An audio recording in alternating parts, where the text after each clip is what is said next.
Assalamualaikum warahmatullahi wabarakatuh. Perkenalkan, nama saya Sarmila Hermayunia, NIM 19 12 11 647 dari kelas 2C Prodi S1 Keperawatan Stikes Mercu Bakti Jaya Padang. Di sini saya akan menyampaikan kesimpulan dari materi yang telah saya pelajari. Pemeriksaan fisik pada pasien dengan HIV/AIDS. Yang pertama ada inspeksi.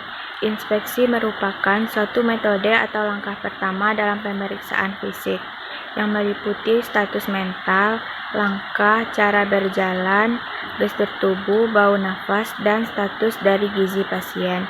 Selanjutnya ada palpasi. Palpasi merupakan metode meraba dengan menggunakan satu atau dua tangan yang tujuannya untuk membedakan ukuran, konsistensi, suhu, dan rasa nyeri pada bagian tubuh tertentu pasien. Yang selanjutnya ada perkusi. Perkusi merupakan metode mengetuk atau pengetukan dengan menggunakan jari, tangan, atau dengan menggunakan alat yang kecil. Perkusi bertujuan untuk mengevaluasi ukuran, konsistensi, batas, atau adanya cairan di dalam organ tubuh. Suara perkusi ada peka, redup, sonor, hipersonor, dan timpani. Yang terakhir ada auskultasi. Auskultasi merupakan suatu metode mendengarkan bunyi yang berasal dari dalam tubuh. Auskultasi biasanya dilakukan dengan menggunakan alat yang bernama stetoskop. Stadium klinis HIV dewasa. Stadium klinis 1 biasanya tidak ada gejala, terdapat pembesaran kelenjar limfe. Stadium klinis 2 terjadi penurunan berat badan pasien, terdapat infeksi pada saluran nafas, terdapat dermatitis seboroika dan infeksi jamur kuku. Stadium klinis 3 BB pasien menurun 10% dari BB awal, mengalami diare kronis, demam persisten, kandidiasis oral. Biasanya pasien juga mengalami TB paru, infeksi bakteri berat, serta anemia. Stadium klinis 4, BB pasien menurun drastis, pasien mengalami diare kronis, pneumonia berat, infeksi herpes simplex kronis, TB ekstra paru. Selanjutnya pasien safety atau keselamatan pasien dan kewaspadaan isolasi.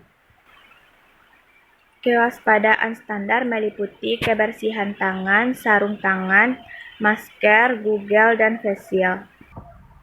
Juga meliputi gaun, peralatan perawatan pasien, kontrol lingkungan, penata laksanaan linen, kesehatan karyawan, penempatan pasien, etika batuk, praktek menyuntik yang aman, dan praktek untuk pencegahan infeksi.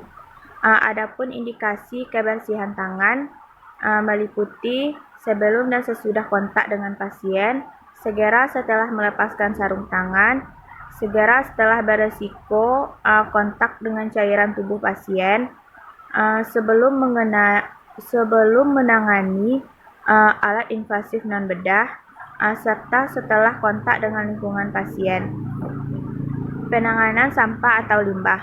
Warna kantong limbah, warna kuning untuk sampah infeksius, warna hitam untuk sampah non-infeksius atau sampah domestik, warna merah untuk sampah radioaktif, dan warna ungu untuk sampah sitotoksik.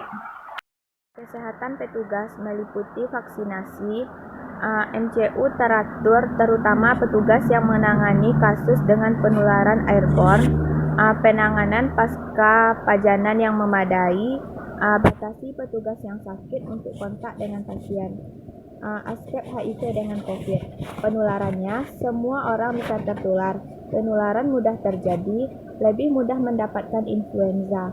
Dapat ditularkan melalui batuk, bersin, bicara, dan dapat ditularkan oleh orang tanpa gejala. Faktor resiko yang lebih utama yaitu usia lansia atau yang berusia di atas 65 tahun, serta usia berapapun mudah terjangkit penyakit kronis yang tidak terkontrol. Jadi, orang dengan HIV/AIDS berisiko tertular virus COVID-19. Orang dengan HIV/AIDS tidak boleh putus obat, karena orang dengan HIV/AIDS harus patuh terhadap prokes seperti memakai masker, menjaga jarak, dan sering mencuci tangan. Serta orang dengan HIV/AIDS harus meningkatkan asupan nutrisi dan asupan gizi di masa pandemi. Selanjutnya, penata laksanaan pada pasien HIV/AIDS. Alur tata laksana HIV yang pertama pra-ARV, kemudian pemberian ARV dan post-ARV. Persiapan sebelum ARV. Yang pertama, memberikan edukasi. Memberikan edukasi kepada pasien terkait kepatuhan untuk minum obat, rencana monitoring hasil pengobatan, dan informasi tentang pencegahan. Memberi edukasi bahwa pasien harus memahami tujuan dari terapi tersebut, yang mana ARV tidak dapat menyembuhkan infeksi HIV. Selama pengobatan ARV, virus HIV masih bisa ditularkan. Selanjutnya, pastikan pasien sudah memahami dan menerima status HIV, diagnosa HIV yang benar, tidak ada alergi dan efek samping obat 10 koinfeksi, dan bersedia untuk patuh minum obat. Indikasi untuk memulai ARV. Terapi ARV harus diberikan kepada semua orang dengan HIV/AIDS tanpa melihat stadium klinis dan nilai CD4, termasuk anak di bawah 1 tahun, 1-10 tahun, remaja, ibu hamil, dan dewasa. ARV diberikan secara segera atau tidak ditunda dalam hari yang sama dengan diagnosis sampai 1 minggu pada pasien yang siap dan tidak ada kontraindikasi klinis. Hasil pemeriksaan laboratorium lengkap tidak menjadi prasyarat untuk memulai terapi pengobatan ARV.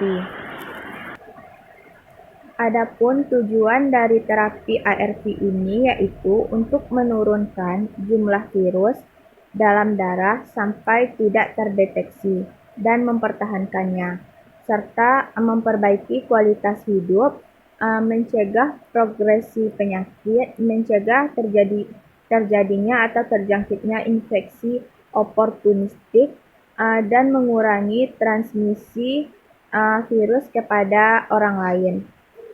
Tahap pertama, tahap start, memulai terapi ARV pada orang dengan HIV/AIDS baru dan belum pernah menerima terapi ARV sebelumnya. Restart, yaitu memulai kembali setelah orang dengan HIV/AIDS yang pernah menggunakan ARV setelah berhenti sementara. Selanjutnya, substitute, yaitu mengganti salah satu atau sebagian komponen dari ARV dengan obat lini pertama. Selanjutnya ada switch, yaitu mengganti semua regimen ARV, yaitu beralih ke lini kedua. Dan yang terakhir ada stop, yaitu menghentikan pengobatan ARV. Selanjutnya ada gambaran atau situasi penyalahgunaan nafza di Indonesia. Heroin merupakan serbuk putih pahit yang untuk dipanaskan di sendok dan disuntikkan melalui intravena. Serbuk ini juga bisa dihirup dan dihisap seperti mengkonsumsi rokok. Pemilihan nadi berubah-ubah sesuai dengan efeknya. Adapun bekas suntikan dari penggunaan heroin ini bisa ditutupi dengan menggunakan gambar tato. Narkotika merupakan suatu zat, obat, atau tanaman sintetis dan semi-sintetis yang dapat menimbulkan efek penurunan dan perubahan kesadaran. Sedangkan psikotropika merupakan zat atau obat baik alamiah maupun sintetis, bukan narkotika, yang berkhasiat psikoaktif melalui pengaruh selektif pada susunan-susunan syaraf pusat yang dapat mengakibatkan perubahan status atau perubahan aktivitas mental dan perilaku pasien. Demikianlah kesimpulan yang dapat saya sampaikan. Mohon maaf atas segala kesalahan dan kekurangan. Akhir kata, saya ucapkan wassalamualaikum warahmatullahi wabarakatuh.